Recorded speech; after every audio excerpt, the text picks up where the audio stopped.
Hey guys, welcome back to Predatory Fins. We're waiting for 2 more shipments to come in. You guys just saw the first unboxing video that we did. But as you can see, we have to take the time that we have and start packing all the orders that came in. I'm gonna show you how we pack some of these orders and take you through the process to make sure these fish arrive safely to the destination. Now, 99% of times everything goes great, but there's always that 1% of chance that the fish might not make it or something happens, and we will take care of it because that's what we do. But meanwhile, before we go crazy over here, let's go take a look at the fish that came in for the first order. The tiger scats, every single one of them are looking amazing. The depths, majority of them are starting to get up already. And if you're used to that noise, you know that they always lay down at first and then they start moving around after. But looking good. We got baby Jardinis up here. We haven't put rocks on the top yet. Cute little guys. This guy, I still gotta find out where it is. I know Kevin has the invoice. I'll take a look at it later. But they're amazing. Like with the lights, you know, there's no lights on this tank right now, but with lights, the colors are really vibrant. We have this huge short body Kelberry. It's hard to see him. And up here we have the albino arrows, the albino redhead heckle eyes. There's 3 of them. They're laying sideways, but hopefully they'll make it. Really cool fish. And the albino short body sailfin plecos. They're all over. They're really short body. Now this right here is the first time I've seen or heard about them. They're a short body, translucent, iridescent shark. They have like a purple, and they're not injected. I asked my supplier, he said no, definitely not. And you can definitely see through them. So it's a different strain. Sure. Oh, see? And then we have the short body Kelberries, little small guys, and the short body flagtails. Oh, cool. Yeah, I can see now that they're a little more short body than the regular ones. We got the redhead koi guppies, males and females. The females are about to pop. We might even see little ones swimming around here soon. Oh look, I just said that. Look at that. See if we can focus on my little dude here. Holy crap! It won't focus, but I literally just said that. Our first little guppy here. We should keep him. That is insane. But you know what? They're probably pushing out more now then. Because they don't just push out one. Probably that big one over there. Look at her. It's like me after dinner. Where'd he go? That guy was so little. Right? I don't see him anymore. Oh, here. right there. No, that's poop. No, that's not it. That's poop. He's there somewhere. That's so cool though. But hopefully we can start getting more variety of colors. We have the small loaches, well small, they're about 4 to 5 inches. We just put rocks in this tank so the water's still a little cloudy. We got the big short body albino shark over there. He's got amazing top to him. Just resting. Yeah, they always come in like this. And then these are, I don't know, I think this is upside down Synodonas with golden. Really cool colors though. And then look at this. Look at it, coming back up a little bit. Look how big this guy is. His head is like the size of my hand. And you can see he was having a hard time in the box because his fin was probably out of the water. But he should heal up no problem. Amazing, amazing fish. Probably gonna keep him for a couple of days before I send to Greg. But let's get started on these guys. So the way we ship, I always like to add a little bit of ammonia remover in the water, which I already did. And then, come here, babe. This is a 5 to 6 inch phantom, right? Can you see it? There he is. It's a little small on camera, but look. So the way we do is plenty of water, for the fish to stay for at least 48 hours, right, with oxygen. So that's the main thing. You gotta put enough water for the fish to be completely submerged. And the rest of it, oxygen. Now, we have, I think this is 98% oxygen that we get at a welding place, right? Because they use oxygen to weld as well. I like to do 2 bags together. The reason being is makes the bag stronger, but Lisa likes to do one at a time, which takes too much time. That's why I always do double the work. All right, so the one thing, the key too, is that we don't want to make it too puff. So I take a little bit of air out. I want to leave it like this. So in case he gets tossed around, he's not, poking the bag. The bag is not like with a lot of pressure ready to pop. Do a nice turn up here. Get the rubber bands. Now, Kevin does it in a different way. A lot of people do it a different way. I think we do the hardest way.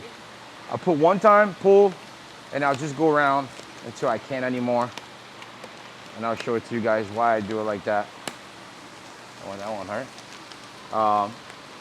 The main thing is to make sure that there's no water that will come out, because if the water does come out, then UPS will not deliver the box. And then the second part of this, before we close it all, right now we're gonna pack all of them, and then the second part was to put a heat pack on the lid, close it up, tape it. The one key that we always forget is, well, I always forget, Lisa's really good at it.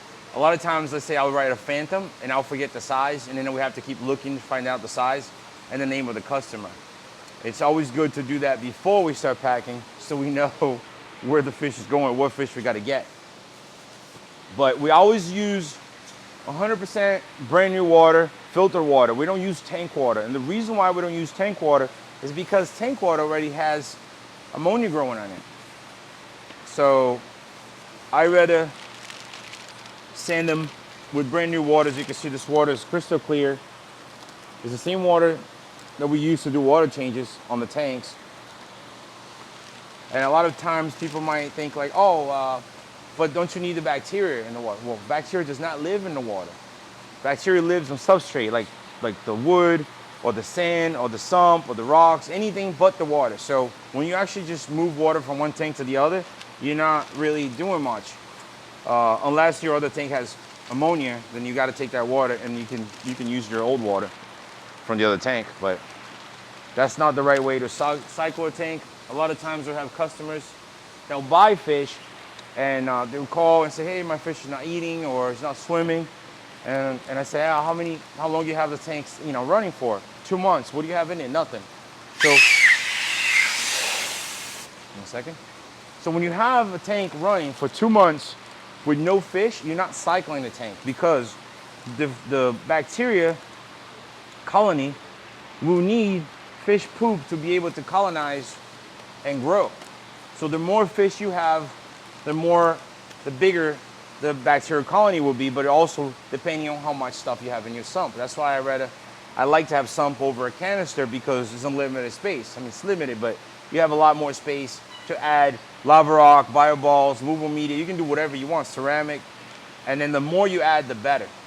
And that's another reason why we added rocks to all these tanks, because one, I want the fish to feel comfortable. I don't want them to feel like they're just in a white, plain blue tank. So we're gonna put like driftwood, rocks, plants to make them feel comfortable. This way the colors pop even more. And also, like, while they're here and we're taking care of them, I want them to feel like they're at home, not stressed out. But besides that, there's no other secrets to it, guys. It's just clean water and make sure we don't feed the fish at least 3 days prior. Because look, even this little guy, check it out. It's been 3 days since I fed them. Look at that little stream of poop over there. You see it? A little bit. It's right there. Right there. So I got to get that out, because all that does is it will help create ammonia with time. I don't really use. Where is it? It's the bathroom, probably. I'll try with this guy. You're moving the poop.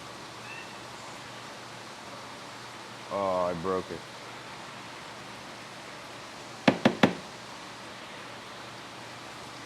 Just a little piece of poop. Can't really get Yeah, you don't really have to film the poop. It's right there. I wasn't lying. See, so remove that from the tank. I mean from the bag, and hopefully he won't do it anymore. But another thing that we like to do, since we have so many boxes every day, we like to pack them and just close like an hour before UPS comes in. This way we can do a double check and make sure that all the fish are doing good. In case one of them decides to poop all over the bag, then we have to change the water and repack them. That happened to me one time when we had a huge shipment going to Taiwan. Remember? Yeah. We packed like 20 something boxes, and I got back here like 3 or 4 in the morning to just start putting them in the truck to go to the airport, and every single bag was like yellow, brown, or crap everywhere, so I had to repack them super fast. But that's it, guys. The key is to just use clean water, make the rubber bands very tight, and always try to make sure your water is the same temperature than the tank that you're pulling out the fish. For example, if this water is warm and the tank is a little cold, or the tank is a little cold, the fish are gonna get shocked. So that's very important. The water temperature has to be very identical, because you don't wanna shock the fish. All right, guys, shipment number 2 have arrived. I already opened one box because I just wanted to see how they were coming in, but I know we have a lot of peacocks that their colors are gonna, oh, sorry. Oh, I just hit the camera. The colors are gonna come out more. I know we have Xanthic Azules, we have Vasularis, we have Fogos, we have Cowberries and Azules. Wow. Yeah, we have actually, look, this guy's very pretty. But their colors, like I said, are gonna show up. Yeah. This whole box right here, I think, is all peacocks. Yeah, I wish they would actually put in the bag what type of peacocks they are. So we're gonna unpack all of these, and then we get back to you guys because we still have another 16 boxes to unpack.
So as you saw, we have Dorados, a bunch of species of peacocks. I gotta figure out, right now they all look alike. I think these are the Fogos, but they're all lost their color through shipping. So let's see, once they acclimate, what they look like. But right now, let's finish open all these boxes. And then we have Africa coming in later today, which is gonna be more boxes. So this is another whole box of peacocks. They all look so healthy though, so that's great. Smaller ones and bigger ones.